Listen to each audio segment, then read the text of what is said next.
Hello friends, मैं बताने जा रही हूँ आपको हमारे अलवर ट्रिप के बारे में। जी हाँ, अलवर ट्रिप हमने अपनी ट्रिप को नोएडा से स्टार्ट किया और ये लगभग 4 घंटे की ट्रिप थी। इसमें 187 किलोमीटर का रास्ता हमने अपनी कार से तय किया और हम पहुँच गए अलवर। पर उससे पहले रास्ते में हमने बहुत अच्छा लंच किया 5 गांव में। जी हाँ, ये बहुत अच्छा रेस्टोरेंट है और मैं कहूँगी कि जो मानेसर से होकर निकलते हैं वो ज़रूर इसमें ब्रेकफास्ट, लंच, डिनर कर सकते हैं और अपने पसंद का डिलीशियस खाना खा सकते हैं। ये रेस्टोरेंट पूरी तरह से नीट एंड क्लीन था और कोरोना से रिलेटेड भी यहाँ पर प्रिकॉशंस ली जा रही थी और हमने यहाँ पर बहुत एंजॉय किया, बहुत तरह तरह की फ़ोटोज़ खिंचवाई और फिर हम चल पड़े अपनी ट्रिप पर। जी हाँ, और हम जब अलवर के पास पहुँचने वाले थे तो हमें पहाड़ दिखने लगे और ये पहाड़ देखकर हम तो एकदम एक्साइटेड हो गए, क्योंकि मेरे जो हस्बैंड हैं वो फर्स्ट टाइम अलवर गए और उन्हें ये फर्स्ट एक्सपीरियंस बहुत अच्छा लगा, क्योंकि वो हमेशा उत्तराखंड की ट्रिप लगाते थे और उन्हें लगता था कि उत्तराखंड में सबसे ज़्यादा पहाड़ हैं और दिल्ली एनसीआर के पास इतनी नज़दीक कोई जगह है जहाँ पर वो इतने पहाड़ देख सकते हैं, ये उन्होंने इमेजिन नहीं किया था।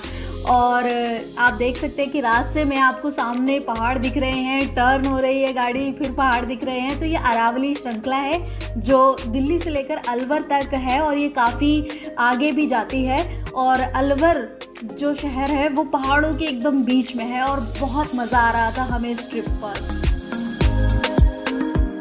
हमने मानेसर के आगे 5 गांव में रेस्टोरेंट में रुकने के बाद एक लेफ़्ट साइड पे टर्न लिया जो कि तिजारा की तरफ जा रहा था। तिजारा पार करते ही हमें अच्छे खासे पहाड़ियाँ दिखने लग गई थी जो कि काफ़ी खूबसूरत थी। उसमें हरियाली और पेड़ पौधे दिख रहे थे, तो हम पूरे रास्ते को एंजॉय कर रहे थे।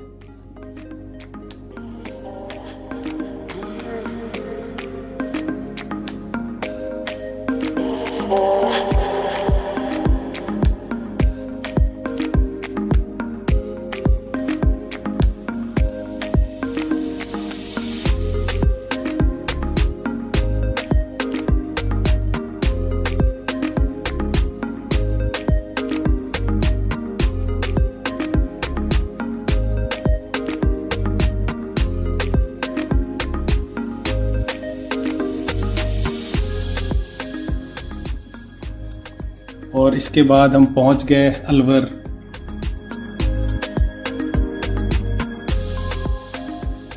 अलवर शहर में ही हमने अपना होटल लिया हुआ था, द लेमन ट्री। और अलवर पहुंचते ही वहाँ पे काफ़ी सारे पहाड़ दिखने लग गए और काफ़ी हरियाली थी। तो जब हम होटल पहुँचने वाले थे तो रास्ते काफ़ी अच्छे हो गए थे। वहाँ पे एक रेलवे स्टेशन भी मिलता है जिसके बगल से हम निकले और अपने होटल की तरफ पहुँचे। फाइनली हम अपने होटल पहुँच गए और हमने वहाँ पे चेक इन किया।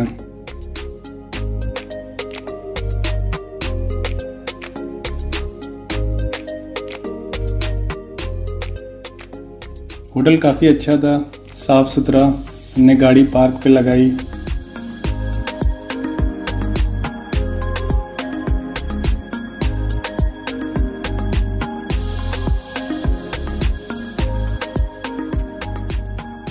इसके बाद हम अपने रूम में गए। रूम भी काफ़ी साफ़ सुथरा और सारी एमिनिटीज़ थी, लाइक साफ़ सुथरा वॉशरूम, बेड, एक बालकनी का व्यू एंड देन एक छोटा सा रेफ्रिजरेटर। तो दोस्तों, ये हमारी एक्चुअली फर्स्ट एनिवर्सरी थी जिसमें हम अलवर गए। तो होटल वालों ने कॉम्प्लीमेंट्री रूम डेकोरेट करके भी दिया था, जिसमें कुछ बैलून्स और उन्होंने टॉवल से कुछ डिजाइनिंग की हुई थी। होटल की बालकनी का व्यू ज़्यादा अच्छा नहीं था बिकॉज़ सामने भी एक होटल ही था और ये काफ़ी गर्मी का समय था, इसलिए कर्टन हटाने की कोई ज़रूरत लगी नहीं हमें।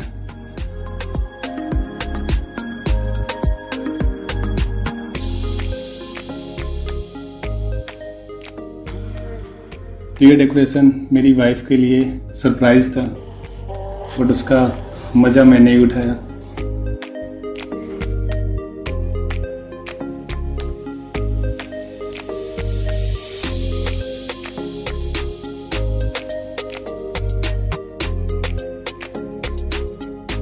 तो हम अपने होटल में करीब 2 बजे पहुंच गए थे। काफ़ी देर रेस्ट करने के बाद हम 6 बजे निकले, क्योंकि धूप काफ़ी थी। तो 6:30 बजे अप्रॉक्स निकले, जब एकदम शाम हो गई थी। और फिर हमने सोचा कि एटलीस्ट 1-2 प्लेसेस कवर करते हैं। हमारा मेन पर्पज़ था लॉन्ग ड्राइव और होटल का एन्जॉयमेंट, बट अगर मौसम अच्छा हो गया शाम को तो हम कहीं निकल लेंगे।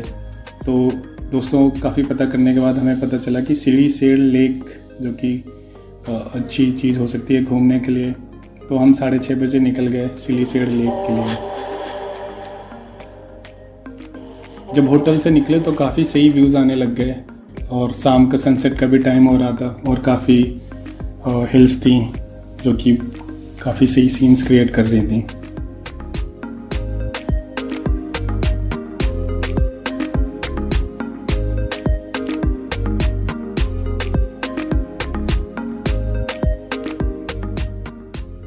रास्ते में दोनों तरफ पहाड़ दिखने लग गए।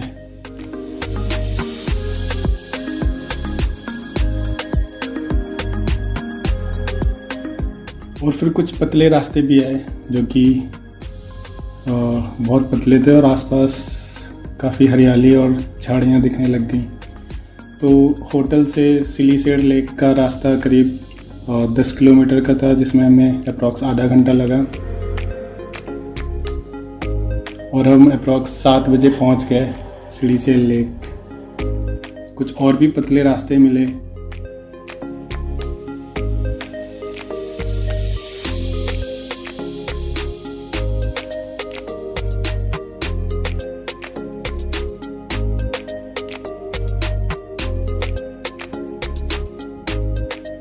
और रास्ते में भी काफ़ी सारे फोर्ट के जो बाउंड्री वॉल होती है वो दिख रही थी, तो काफ़ी सही था सीन वो।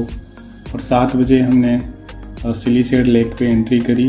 वहाँ पे चार्जेस होते हैं 100 पर पर्सन। उसके साथ एक कोल्ड ड्रिंक या मिनरल वाटर या कॉफ़ी या टी कॉम्प्लीमेंट्री होता है।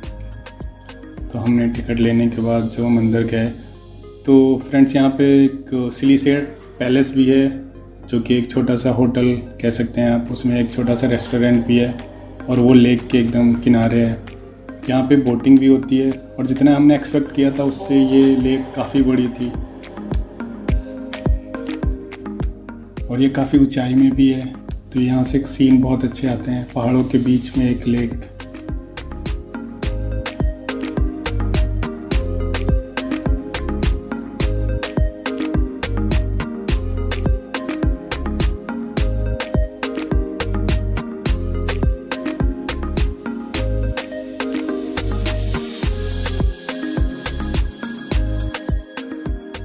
और दोस्तों, आप देख सकते हैं हम सिलीसेड लेक के बिल्कुल नज़दीक पहुंच गए हैं, और ये आ चुका है लगभग। सिलीसेड पैलेस भी थोड़ी सी दूर बचा है। यहाँ पर काफ़ी सारे बंदर हैं, आपको बंदरों से बच के ज़रूर रहना पड़ेगा, क्योंकि बंदरों ने हमारी गाड़ी को भी थोड़ा सा नुकसान पहुँचा दिया था। तो आप ध्यान रखें अपने सामान का, अपनी गाड़ी का और बाकी सब चीज़ों का। और दोस्तों, आप पहुँचे हैं हम सिलीसेड पैलेस। आप देख सकते हैं ये काफ़ी अच्छा लग रहा है, और हमने अपनी गाड़ी पार्क करने के बाद यहाँ से खड़े होकर काफ़ी अच्छे अच्छे पिक्चर्स लिए, कुछ वीडियोस बनाई। और ये लेक बहुत ज़्यादा बड़ी थी, हमारी उम्मीद से कहीं ज़्यादा बड़ी। इतनी बड़ी लेक मैंने अभी तक नहीं देखी थी, और इवन हम दोनों ने नहीं देखी थी। हमने देखा कि यहाँ पर बोटिंग भी होती है, तो हम पहले से सोच के आए थे कि हमें बोटिंग करनी है, और उसके बाद हमने बोटिंग स्टार्ट की। आपको बता दें, बोटिंग हम दोनों के जो चार्जेस थे बोटिंग में वो 800 थे। और जैसे ही बोटिंग स्टार्ट हुई, हमें यहाँ पर मगरमच्छ भी देखने को मिला, और हमें बताया कि इस लेक में बहुत सारे क्रोकोडाइल हैं। और हमने बोट में बहुत इंजॉय किया, बहुत सारे पिक्चर्स लिए, बहुत सारी वीडियो बनाई, क्योंकि सनसेट का टाइम था और बहुत अच्छा लग रहा था। बहुत ऑसम व्यूज़ भी आ रहे थे, आप खुद भी देख सकते हैं।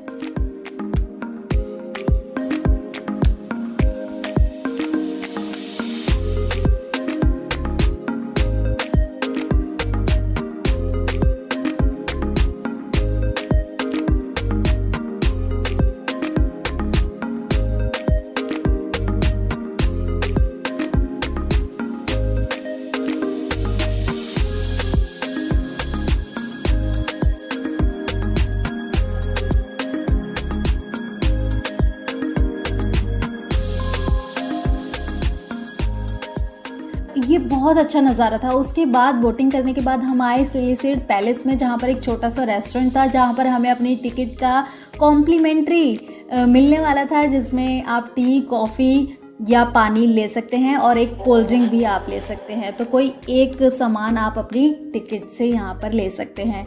और यहाँ से भी बहुत अच्छे व्यू आ रहे थे बालकनी से। हम यहाँ पर बैठे और बहुत इन्जॉय किया, बहुत सारी पिक कैप्चर की। इस लेक के बीच में आप लाइट हाउस भी देख सकते हैं। ये लाइट हाउस है और हमें बताया गया कि इस पर एक गाने की शूटिंग भी हुई थी। वो गाना था एक मुंडा मेरी उम्र का।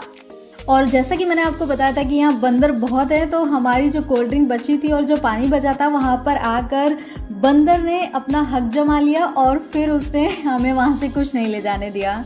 और शाम हो चली थी, लगभग 1 घंटे हमने यहाँ बहुत अच्छे बिताए और उसके बाद हम वापस अपने होटल की तरफ चल लिए। अब हम होटल में आ चुके हैं और रात का वक्त हो चुका है। हम डिनर करने अपने होटल में पहुँच चुके हैं। होटल का नाम है द लेमन ट्री और ये उसका कैफेटेरिया है और काफ़ी अच्छा है, काफ़ी ऑसम है। यहाँ पर एम्बियंस भी काफ़ी अच्छा है और हमें मज़ा आ रहा था। और आप देख सकते हैं हमने होटल में काफ़ी सारे पिक्चर्स भी क्लिक किए, लॉबी एरिया में, वेटिंग एरिया में, और काफ़ी इन्जॉय किया हमने आफ्टर डिनर। डिनर के बाद हम सो गए और दिन में उठकर आए तो हम फिर ब्रेकफास्ट के लिए यहाँ पर आए और ब्रेकफास्ट भी यहाँ पर काफ़ी उम्दा था, काफ़ी टेस्टी था और मुझे बहुत मज़ा आया। और आप यहाँ के सैंडविच ट्राई कर सकते हैं और बहुत सारी ऐसी चीज़ें थी जो बेहद अच्छी थी। और उसके बाद हमने डिसाइड किया चेकआउट करने का और कुछ चीज़ें और घूमने का। उसके बाद हमने होटल से चेकआउट किया और हम चल पड़े करनी माता टेम्पल।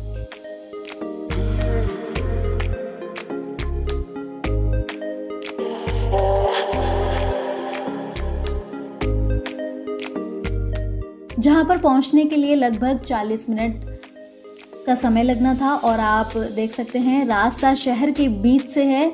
अलवर शहर की पतली गलियों से होकर हम करनी माता की ओर निकल चुके हैं।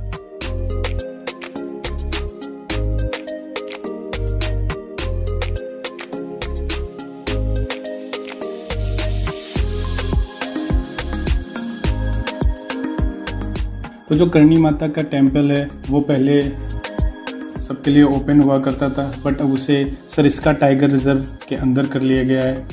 तो अब वहाँ पर आपको टिकट परचेज़ करनी पड़ती है और आपको अपने 4 व्हीलर से ही जाना पड़ेगा। अगर आप 4 व्हीलर से नहीं जाते हैं तो आपको वहाँ पर सफारी के लिए जीप हायर करनी पड़ेगी, जो कि अप्रॉक्स 1400 की होती है। चूँकि हम कार से गए हुए थे तो हमें केवल 50 रुपये कार के और 10-10 रुपये पर पर्सन के हिसाब से 70 रुपये की टिकट परचेज़ करनी पड़ेगी। ये सरिस्का टाइगर रिज़र्व के अंदर हो गया है, तो यहाँ पर काफ़ी नेचुरल चीज़ें हैं, कोई गंदगी नहीं, कोई ऐसा आर्टिफिशियल कंस्ट्रक्शन नहीं। तो वहाँ पर घूमने में काफ़ी मज़ा आ रहा था। अब यहाँ पे पहाड़ों पे चढ़ाई भी शुरू हो गई थी, जो कि हम धीरे धीरे एलिवेशन की तरफ जा रहे थे और करीब 5-6 किलोमीटर अंदर चलने के बाद हम करनी माता टेम्पल के पास पहुँचे। करनी माता टेम्पल में पहले बहुत भीड़ हुआ करती थी, लेकिन अब इसमें बहुत ही सन्नाटा रहता है। हम ऐसे पहले लोग थे जो इस दिन के जो टेम्पल पहुँचे।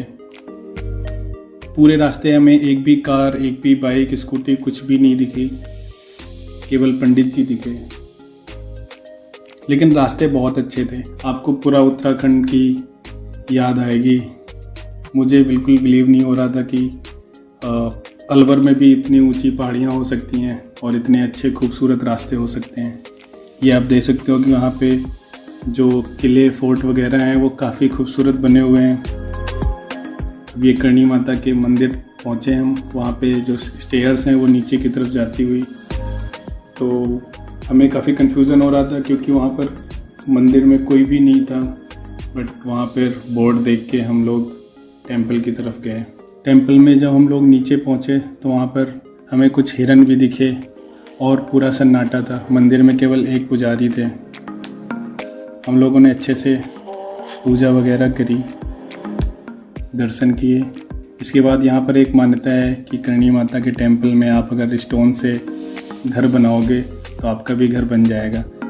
एक यहाँ पर जो जानवर हैं वो काफ़ी भूखे दिखे। हम लोग प्रसाद लेके गए थे और जैसे ही वहाँ पे खड़े हुए तो काफ़ी सारी गिलहरी आ गई और इवन हिरन भी पीछे आ गए। तो हम लोगों के पास जो भी प्रसाद था, लड्डू कुछ, हमने उनको खिला दिया। यहाँ पर एकदम सन्नाटा था तो हमें डर भी लग रहा था।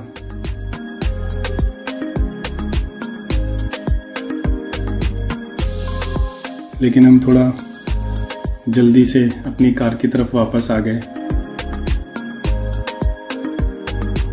यहाँ पर आपको बोर्ड लगे दिख जाएंगे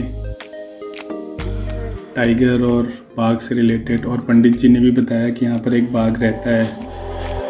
सो हमें थोड़ा डर भी लग रहा था। करणी माता टेम्पल के बाद हम बाला किला गए। इवन बाला किला भी पूरा सन्नाटा था। हम दो ही थे और टाइम तो करीब दोपहर का हो रहा था। आई नो कि ये घूमने का टाइम नहीं होता है, बट हम वापस आ रहे थे तो सोचा कि एक बार देख लेते हैं। ये किला थोड़ा मेंटेन नहीं है, थोड़ी गंदगी भी थी यहाँ पर। मे बी लॉकडाउन के बाद ये खुला है, इस वजह से वो यहाँ पर कोई भी नहीं था। हम दोनों ने खूब फ़ोटोज़ वगैरह क्लिक करी और इसमें काफ़ी डर भी लग रहा था। यहाँ पे पतली पतली स्टेयर्स और रास्ते जो हैं वो बहुत छोटे छोटे से, एक रूम के अंदर से फिर दूसरे रूम के अंदर से ऐसे। तो हम थोड़ा हिम्मत करते करते अंदर घुसे और छत पे गए। 2-3 स्टोरी का ये फोर्ट है, बट हाँ अंदर जाके यहाँ पे जो इंफ्रास्ट्रक्चर है, इसका डिज़ाइन है वो काफ़ी खूबसूरत है। हाँ अगर ये मेंटेन हो जाए तो बहुत ही अच्छा रहेगा। हम लोगों ने काफ़ी सारी फ़ोटोज़ क्लिक्स की और ये काफ़ी ऊंचाई पे है। आई गेस ये पर्वत की, पहाड़ की सबसे पीक पे है, तो यहाँ से पूरा सिटी दिखता है और काफ़ी अच्छा व्यू आता है।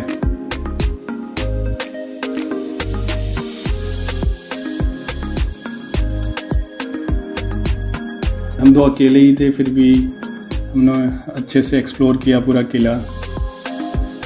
इवन बाहर बहुत गर्मी थी, बट इसके अंदर थोड़ा सा ठीक लग रहा था।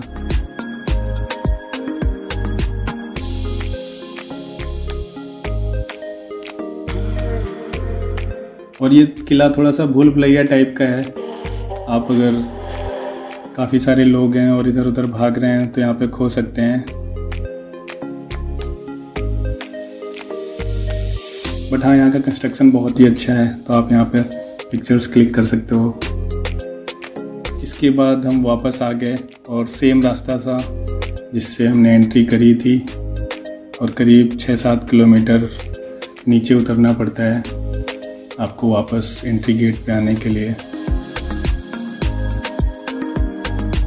सच बताऊं तो यहाँ का रास्ता बहुत ही खूबसूरत था। हमने सबसे ज़्यादा ये चीज़ एंजॉय करी और यहाँ से व्यूज़ बहुत अच्छे आ रहे थे। ये एंट्री गेट है। इस एंट्री गेट के अंदर ही करणी माता टेम्पल और सारी चीज़ें आती हैं, बाला किला और एक हनुमान मंदिर भी है। तो फ्रेंड्स, ये हमारी फाइनल डेस्टिनेशन थी। ये घूमने के बाद हम वापस नोएडा की तरफ निकलने वाले थे, बट जब हम नीचे आए एंट्री गेट पे तो वहाँ पर हमने देखा कि एक फैमिली है जो कि काफ़ी देर से 3-4 घंटे से वेट कर रहे थे अंदर जाने के लिए, बट वो अफोर्ड नहीं कर पा रहे थे। तो हमने उन्हें फिर से पिक किया और एक बार करणी माता टेम्पल दोबारा गए उनको दर्शन कराने के लिए। फिर वापस उनको वहाँ ड्रॉप करके हम अपना नोएडा की तरफ निकलने वाले थे। अलवर सिटी के अंदर की जो गलियाँ हैं वो बहुत ही कंजेस्टेड, बहुत ही पतली हैं, बट ऐसा नहीं होगा कि आप एकदम स्टक हो गए, वो धीरे धीरे चलती रहती हैं, तो हमें ऐसी प्रॉब्लम हुई नहीं। इसके बाद हम वापस नोएडा की तरफ निकल लिए। वापसी में भी सेम ही रास्ता था और हमने खूब इंजॉय किया रास्ते को भी, क्योंकि पहाड़ के व्यूज़ वगैरह अच्छे आ रहे थे। तो तिजारा से जो अलवर तक का रास्ता है वो बहुत ही अच्छा है। वापसी में करीब 3-4 बज चुके थे दोपहर के, तो हमारा लंच का टाइम हो रहा था, तो हमने डिसाइड किया कि वापस से 5 गांव रेस्टोरेंट जाते हैं। और चूँकि वो बहुत ही अच्छा होटल है, एम्बियंस बहुत अच्छा है, तो हमने वहाँ बैठ के कुछ डिलीशियस डिशेस मंगवाई और इन्जॉय किया और 1-2 घंटे तक वहाँ पे रेस्ट किया। 6 बजे के बाद हम निकल चुके हैं वहाँ से।